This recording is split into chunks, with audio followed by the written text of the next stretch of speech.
So go ahead and introduce yourself. I'm Diana Bunney, and Manny Vezie was my father, and so, oh, I get choked up when I'm up here, so anyway. Diana, you have probably of the people here, I think you or Tim, I don't know who's older, I won't ask. Tim is older. Diana. Okay, so you Only by 14 months. Okay, only by 14 months, of course. But you probably, of all the people here, maybe have memories of the furthest back of GAC. So what are some of your earliest memories of Gold Arrow? Well, horses, certainly. It was the idea of having a horse. And being a girl at that time, the camp was only for boys. So basically, I did peeled a lot of potatoes, did a lot of kitchen duty, could not be in the cabins with the boys, and was somewhat hidden. But what I learned from my dad was no whining.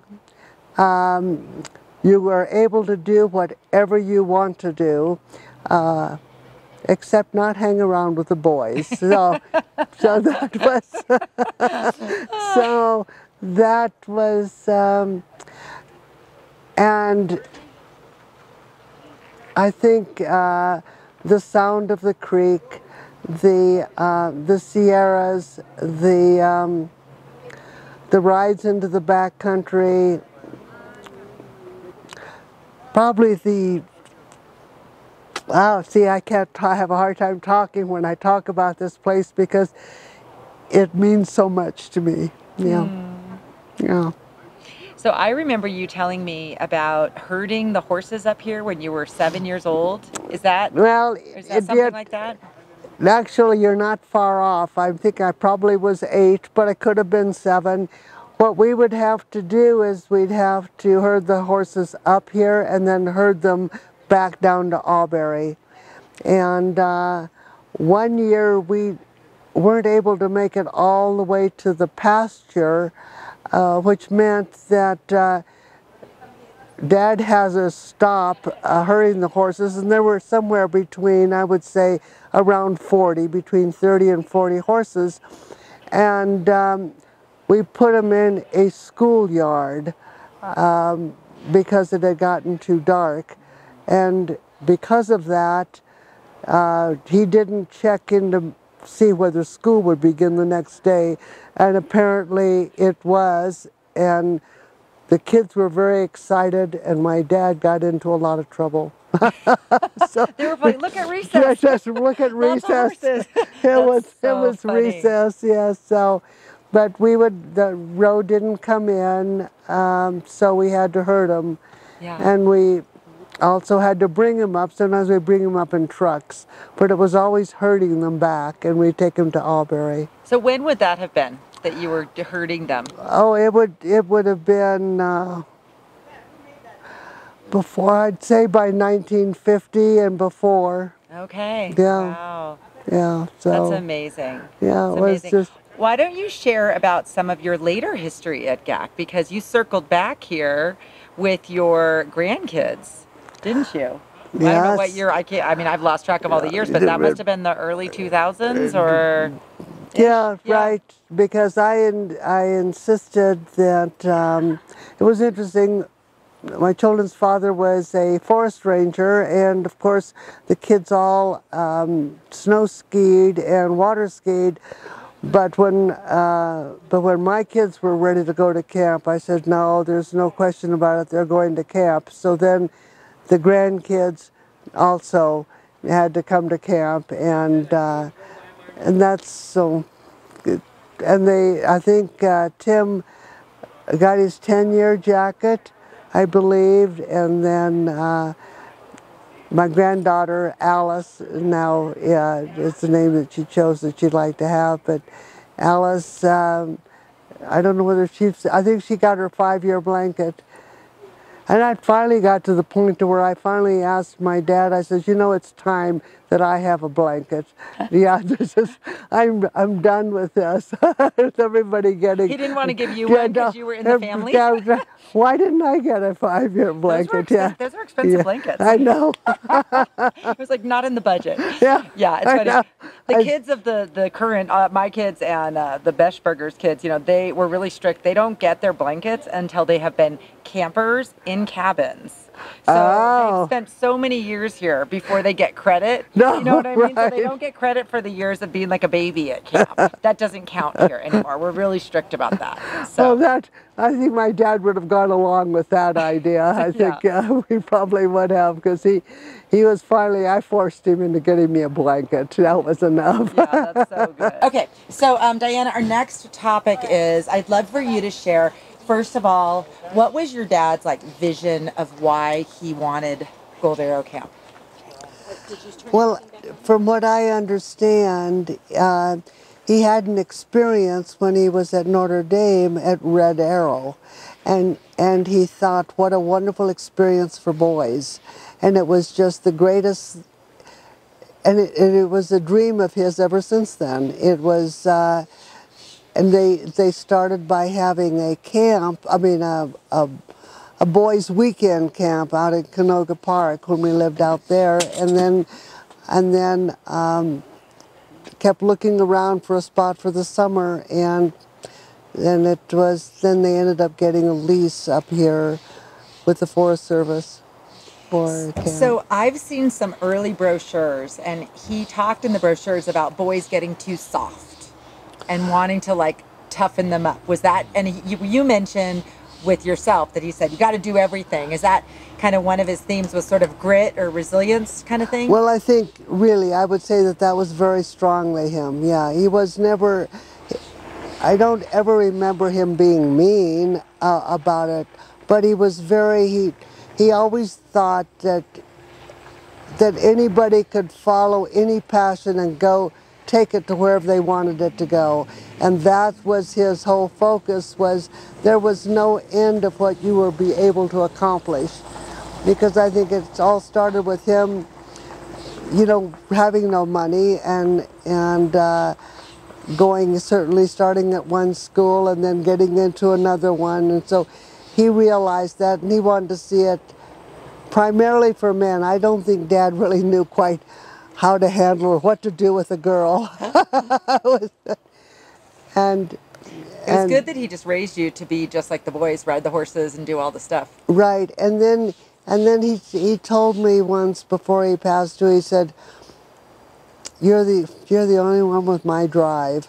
It was almost as if that it wasn't a disappointment, it was an appreciation, but it wasn't saying that Tim or my brother didn't have any, but it was something because I was driven. Yeah, so I was with whatever I did, and definitely no whining was acceptable. He wasn't interested in hearing any whining.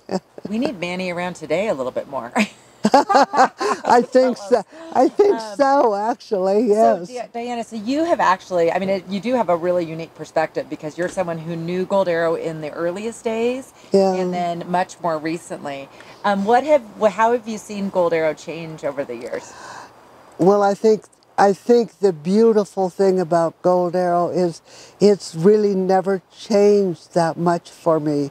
I think for me it still has that same feeling, that same love, that same, not trying to make something better, bigger, or anything. It's just beautiful to me the way he couldn't be more happy with the way Gold Arrow is today, because it reflects the same. Isn't that amazing? To me. That's awesome. That's yeah, awesome. it really is. But it's so true. Yeah. It really is. Yeah. Because I would be pretty picky about it. So it is. Yeah. It's wonderful. Well, it's quite a legacy. I sometimes think when we're at one of our appreciation campfires and I look out at all these kids and call them up for their blankets, I think, wow, Manny is probably pretty astounded at what he started. Right. That he started this whole thing. But now there are literally thousands of blankets out there. I know. I mean, I And think we've been giving out over 100 a year for maybe at least 2 decades. see, this is so amazing, and I always want to remember that it was Manny and my mom who started it, because she was so much a part of the early beginnings too, you know, and it was so it was really. I always believe that there's nobody could ever leave here without something special to remember or to have later in their life, whether it's everything. Even if you walk away with one thing, that's what this is always offered, you know. And I I look back up there at the cabinet and I'm thinking that's where the nurse was. This is where I ran down, or where I had to go for this or that, and it just, yeah, you are truly the greatest gift that we could have ever had. Oh, thank you. Could get all choked up. Yeah, but it is for me too. We're both choking up. Yeah, it's pretty special. I know. Well, now I've been here for 39 years. If you It's can believe hard it. to imagine. I don't know. I could never get to 21 fast enough, and this is just absurd when I think about it. I know. Well, any other stories that you'd like to share? Before or thoughts about Gold Arrow, or anything at all? What is it what it means to you, or how it impacted your life? Well, certainly the mountains and nature is one. And I can remember taking food into the backcountry to kids that were backpacking, and and then I can still remember just tying the reins around when I would even be lost, being able to trust the horse to get me home, you know, exactly where he was. So it's all of that. It's just, yeah, nothing but very warm, lovely, awesome memories. And I think the love of nature, and also understanding that you can always get something. You may not like certain aspects of anything, but you can always come away from camp with something special in your life. Yeah. Well, thank you so much for chatting with me, and I'm so glad you're here to celebrate Yeah, the me too. 90th year of Gold Arrow Camp. Oh, it's and thank you for camp. It's wonderful. It's almost time for the next generation to take over. I know, but I was just saying it has to. It just absolutely has to go on. It's given so much in the way of memories to so many over so many years, and it's all good. Yeah. And Manny started this amazing thing, and it's wonderful to see that it goes on. Yeah. You know, it goes for on. Me. It'll keep going on after us. And kind of having the same principles and same ideas in mind with it, yeah. Yeah, we have a new generation of even the campers who just left yesterday. The things they were saying about camp, or they left this morning, the things they were saying about camp are just, they already get the culture. The thing that you were describing, they already feel it. Just some of them were 7 years old coming for the first time, and they get that feeling of love and connection, and just all these good feelings, happiness that they feel up here.